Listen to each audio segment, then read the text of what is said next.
Those of you who have followed these videos, God's awesome creation, know that I'm always amazed at God's creation. He put everything that is here for us to care for and enjoy. But truly, we as a whole have not been good stewards of what He gave to us.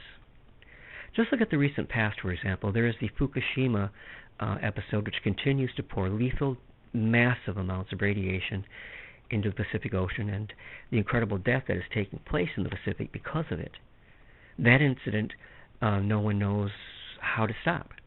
Ultimately, Fukushima will be an extinction-level event for sea life in the Pacific, destroying untold beauty and diversity that God put there for you and I. And back just a few more years to the crisis in the Gulf of Mexico. The oil is still not completely shut off, so on top of the massive destruction initially done to the wildlife both in the Gulf and around it, the continued seepage of oil, as well as the chemical agents used to disperse it, are still an active killing machine. And that's just two of hundreds of incidents in just my life, and I'm only 60 years old. Yet after all the tons of garbage we have dumped into the oceans, the air, on the earth, and under the earth, the breathtaking beauty which God gave to us is still very much astonishing when we look about. Imagine its splendor before we began our selfish destruction, mostly due to power and to greed. My favorite thing to do is spend time in the woods, alone with God. For me, that is where I can see my precious Father the best. I can see His handiwork in the emerald green ferns, the sounds He made for us to hear and delight in says something about Him. It says the sounds He loves are lovely and sublime.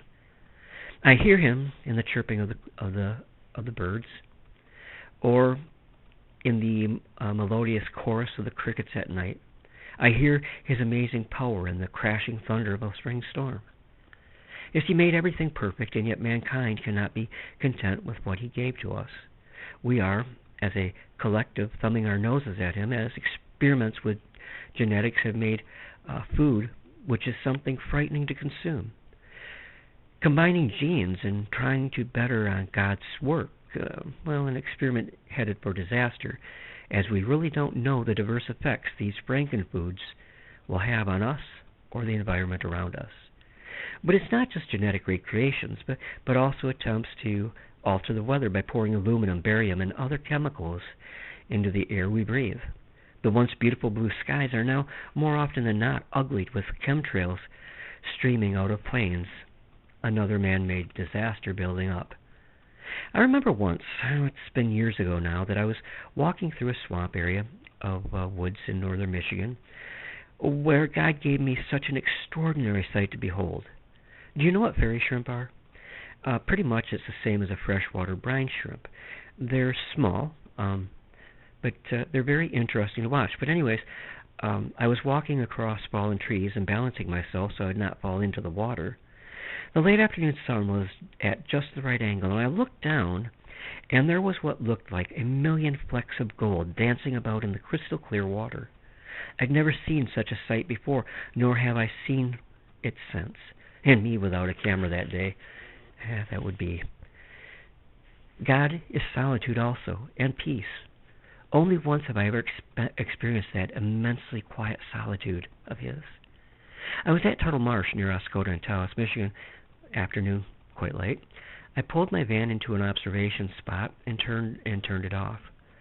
I stepped out, and everything was still, and oddly, not a sound could be heard. Nothing. There was no rustling of the leaves, no birds singing, no frogs croaking, no crickets chirping. It was so incredibly quiet that it startled me. It actually kind of scared me. I could have been a million miles away from anyone.